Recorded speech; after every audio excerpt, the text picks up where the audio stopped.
Hi everyone, I am Harsha Tiwari and I am a teacher in Indian Public School, Siuri Narayan. Good morning dear students. आज हम पढ़ने जा रहे हैं science update class 2 के class 2 की हम साइंस अपडेट पढ़ने जा रहे हैं। इससे पहले भी हमने साइंस के लेसन 1 से कुछ पॉइंट्स पढ़े हुए थे और आज हम उसके आगे की स्टडी कंप्लीट करेंगे। तो हम क्या पढ़ रहे थे, हमारा लेसन 1 क्या था, टाइप ऑफ प्लांट्स। हमारा लेसन 1 क्या था, टाइप ऑफ प्लांट्स। हमने प्लांट्स के बारे में पढ़े थे, जिसमें हमने ट्रीज़ के बारे में पढ़ा था और श्रब्स के बारे में पढ़ा था। हमने ट्रीज़ और श्रब्स के बारे में पढ़ा था और आज हम पढ़ने जा रहे हैं हर्ब्स। किसके बारे में पढ़ने जा रहे हैं आज हम? हर्ब्स क्या होते हैं? तो आप ये ध्यान से सुनिएगा कि मैं आपको क्या पढ़ा रही हूँ, क्या समझा रही हूँ। Herbs are very small plants with thin and soft stems. जो हर्ब्स होते हैं वो क्या होते हैं, बहुत स्मॉल यानी बहुत छोटे से प्लांट होते हैं, जिनकी जो स्टेम होती है वो बहुत नाजुक होती है, बहुत सॉफ्ट होती है। इसको हम नॉर्मली क्या कर सकते हैं, तोड़ सकते हैं, है ना। एकदम पतली सी और एकदम सॉफ्ट स्टेम होती है, ज़्यादा हार्ड नहीं होती है वो। Herbs grow up to a height of 1 metre. जो हर्ब्स प्लांट होते हैं ना, वो ज़्यादा से ज़्यादा 1 मीटर ही उनकी जो होती है हाइट होती है। हर्ब्स प्लांट की हाइट कितनी होती है? 1 मीटर, ज़्यादा से ज़्यादा 1 metres. Is that clear? Now our next point is herbs are seasonal plant. जो हर्ब्स होते हैं वो सीजनल प्लांट होते हैं। सीजनल प्लांट का मतलब क्या होता है, जो एक सीज़न में होते हैं, ठीक है। हर हमेशा हम उनको नहीं देख सकते, नहीं यूज़ कर सकते। वो एक सीजनल प्लांट होते हैं। उनके ग्रो करने का, उनके प्रोड्यूस उनकी जो लीव्स होती है वो निकलने का, फ्लावर्स निकलने का, फ्रूट निकलने का, ये सब क्या रहता है, एक सीज़न होता है, एक टाइम होता है। Most of the herbs live for a few months only. ज़्यादातर जो हर्ब्स प्लांट होते हैं वो कुछ मंथ के लिए, यानी कुछ महीनों के लिए ही होते हैं, ठीक है। वो एक लंबे समय तक नहीं रह सकते। हर्ब्स प्लांट के एग्जाम्पल क्या है? Lady finger, spinach and coriander. Lady finger आप जानते हो, भिंडी को बोलते हैं। स्पिनिच यानी पालक होता है, कोरिएंडर यानी धनिया होती है।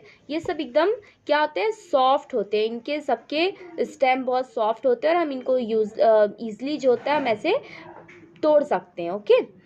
जैसे पालक भी अपन देखते हैं ना, ईजिली अपन उसको तोड़ लेते हैं बिना नाइफ के भी। और कोरिएंडर भी कितनी सॉफ्ट होती है, ईजिली टूट जाती है। तो ये हर्ब्स प्लांट होते हैं। ना, ये समझ में आया आपको? इसके बाद आता है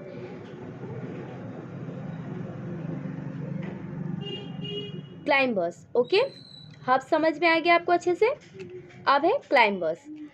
this plants have week stems. इनकी जो स्टेम्स होती है वो वीक होती है, नाजुक होती है। मतलब कि उतनी मजबूत नहीं होती। So they can not stand erect on their own. इसी कारण ये अपने खुद से ग्रो नहीं कर सकते।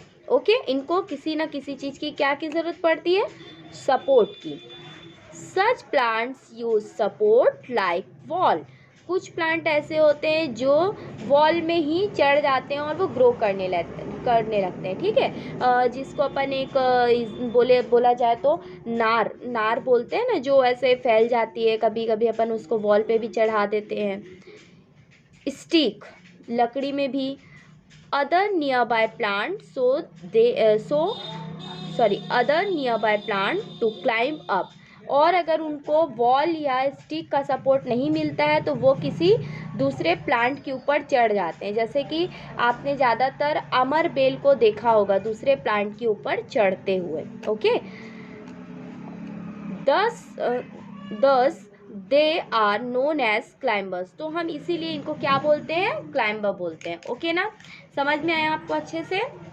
जो प्लांट्स अपने खुद से ग्रो नहीं करते उनको किसी के सपोर्ट की ज़रूरत होती है स्ट्रेट खड़े होने के लिए, उस प्लांट को क्लाइंबर्स बोला जाता है। ओके, क्लाइंबर्स क्यों बोलते हैं? क्योंकि क्लाइंब यानी होता है चढ़ना, और ये प्लांट किसी और के सपोर्ट पे ही चढ़ते हैं, यानी ग्रो करते हैं, आगे बढ़ते हैं, इसीलिए इनको बोला जाता है क्लाइंबर्स।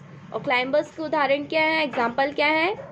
ग्रेप्स, अंगूर, मनी प्लांट। मनी प्लांट तो यूजली सबके घर में ही होता है, ईज़िली ये सबको मिल भी जाता है, और इसको अपन यूज़फुल भी बोल सकते हैं। क्यों? क्योंकि ये एक सौ पत्ती के हिसाब से भी अच्छा रहता है, और इसको वास्तु के हिसाब से भी अच्छा मानते हैं। ओके, पी प्लांट यानी कि मटर का पेड़। ओके ना, समझ में आया आपको climbers and herbs? Then next is creepers. Some plants have long, thin and very weak stems. कुछ प्लांट ऐसे होते हैं जो बहुत लंबे तक फैलते हैं, लेकिन क्या होते हैं, उनकी जो स्टेम होती है वो पतली होती है, और वो भी वीक होते हैं, यानी कि मजबूत नहीं होते हैं। These plants grow and spread on the ground. लेकिन ये जो प्लांट होते हैं ग्राउंड में ही फैल जाते हैं। ओके, उनको किसी के सपोर्ट की ज़रूरत नहीं होती, वो ज़मीन पे ही फैल जाते हैं। Such plants are known as creepers. ऐसे प्लांट्स को हम क्रीपर्स के नाम से जानते हैं। ओके ना, अब आप बोलोगे कि मैम जब हम किसी प्लांट को स्टिक का सपोर्ट देके उनको ऊपर बढ़ा सकते हैं, तो फिर हम क्रीपर्स वाले जो प्लांट हैं इनको क्यों नहीं सपोर्ट दे सकते? तो बेटा ये इसीलिए नहीं दे सकते क्योंकि जो क्लाइंबर्स प्लांट होते हैं उनकी जो फ्रूट्स होते हैं वो उतने हैवी नहीं होते, इतने हैवी नहीं होते हैं कि वो नीचे गिर जाए, इसीलिए उनको अपन लकड़ी का सपोर्ट दे सकते हैं, वॉल का सपोर्ट दे सकते हैं, क्योंकि वो हैंग कर सकते हैं। लेकिन जो क्रीपर प्लांट होते हैं जैसे कि वाटरमेलन और पम्पकिन, तो वाटरमेलन और पम्पकिन का वेट होता है। अब अगर इनका वेट होगा और अगर हम इनको स्टिक या वॉल के सपोर्ट में लगाएंगे तो ये तो टूट जाएंगे, इसीलिए ये ज़मीन पे ही फैलते हैं। ओके, तो वाटरमेलन आपने देखा होगा नदी में, हमारे यहाँ स्विट्ज़रलैंड की नदी में कितने सारे खेती करते हैं ना लोग वाटरमेलन्स की, और वहाँ पे अपन देखते हैं वाटरमेलन्स होते हैं, है ना। तो ये होते हैं क्रीपर प्लांट। ओके ना, पम्पकिन एंड वाटरमेलन के। Is that clear? I hope आपको समझ में आया होगा। हमने टाइप ऑफ प्लांट्स में क्या क्या पढ़ लिया है? Trees, shrubs, herbs, climbers and creepers. Okay, हमने ये सारे पार्ट्स पढ़े हुए हैं टाइप ऑफ प्लांट्स में। ओके, हमने इतने सारे प्लांट के टाइप पढ़े हैं, और इसके आगे के डील को हम अपने नेक्स्ट वीडियो में पढ़ेंगे। सो आज के लिए इतना ही। Best of luck for your study and thank you.